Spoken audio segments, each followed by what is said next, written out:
Стојам, ети, овде, на прагот на љубовта. Ке седнам, да не паднам пак, бидејќи паднав и болеше. Седам и размислувам, дали да сакнам повторно со глата во зидот, или само да чекам ти прв, истоко да чекам небово да падне. Истоко да чекам небово да падне. Интересно е тоа што заинтересираноста твоја опишувам така.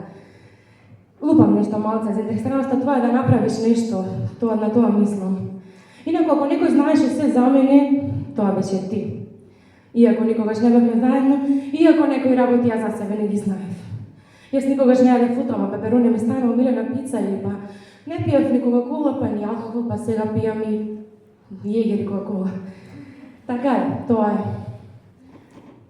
За некои работи знаеш дека ми се омилени, како например мојата најомилена песна. Или мал милион други работи. Морам да кажам, забележуваш такви работи. Извинете.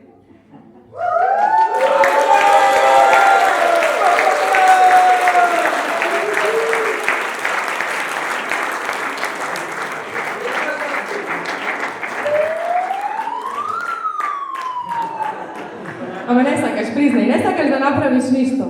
Не се, не ми е мене работа да сменам.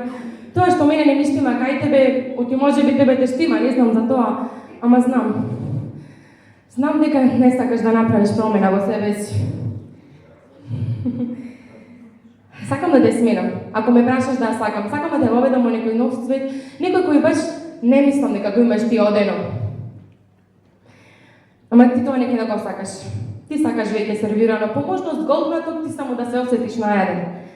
Озбилно, таков си, нетрпелив. Баш на тоа сакам да те научам, дека луѓето треба да се трпеливи и дека некогаш треба да оставиш работите да се случат како што своевремено, како што и треба.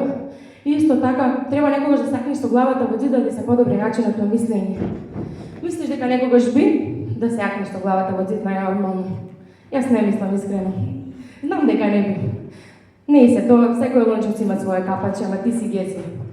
Има и гезвина со капачиња, не велам не, ама тие се посебно направени 1 на 10, а секој лончев има своје капаче кое, ете капаче одговара на повеќе лончиња. Во случај, јас бев капаче за шерпа, ти само една обична гезва. Јас имав преголеми очекувања, амбиции, од нас, а ти сакаше само едно.